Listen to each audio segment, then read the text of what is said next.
મિત્રો હવે તમારે વાર તહેવારમાં જો છુટ્ટી મનાવવાનો જો પ્લાન હોય તો ગોવા જવાની તમારે જરૂર નથી, કારણ કે ગોવા જેવું જ એકદમ સુંદર મજાનો બીચ આવેલો છે દ્વારકાની અંદર.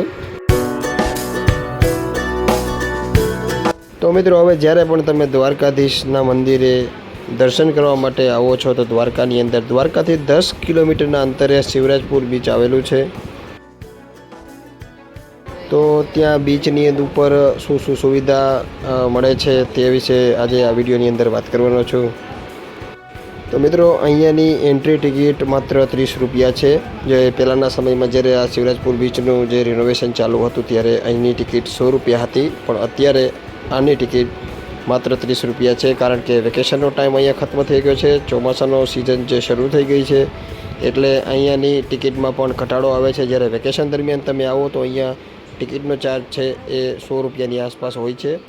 અને અહીંયા મિત્રો આ એક ગુજરાતનો ફેમસ બીચ છે શિવરાજપુર બીચ. મિત્રો આ બીચ છે એ ચોમાસામાં 3 મહિનાની અંદર અહીંયા ઘણી ભીડ ઓછી જોવા મળતી હોય છે.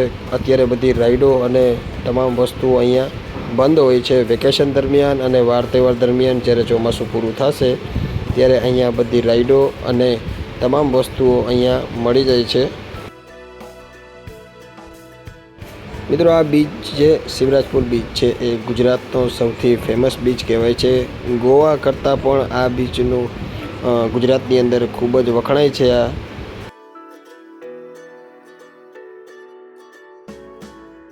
અત્યારે મિત્રો ચોમાસાનું સિઝન છે એટલે અહીંયા વોટર એક્ટિવિટી તમામ બંધ છે.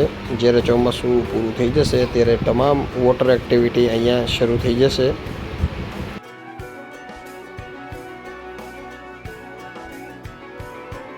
જ્યારે પણ મિત્રો અહીંયા શિવરાજપુર ઉપર આ સમયની એક્ટિવિટી જ્યારે હોય છે, અહીંયાની લોકો અહીંયા ભરપૂર માત્રામાં આવતા હોય છે, ત્યારે અહીંયા રેસ્ટોરન્ટ છે અથવા નાસ્તા પાણીનો વગેરે પણ વ્યવસ્થા અહીંયા હોય છે. અત્યારે ચોમાસાની સિઝન હિસાબે અહીંયા કંઈ પણ તમને જોવા નથી મળ્યું.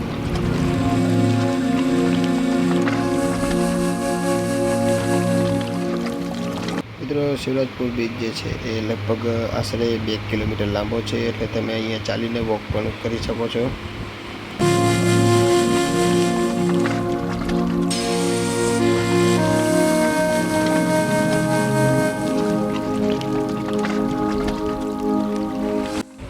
તો મિત્રો તમે ક્યારે શિવરાજપુર બીચ ઉપર આવ્યા હોય તો કોમેન્ટ બોક્સમાં જરૂર જણાવજો.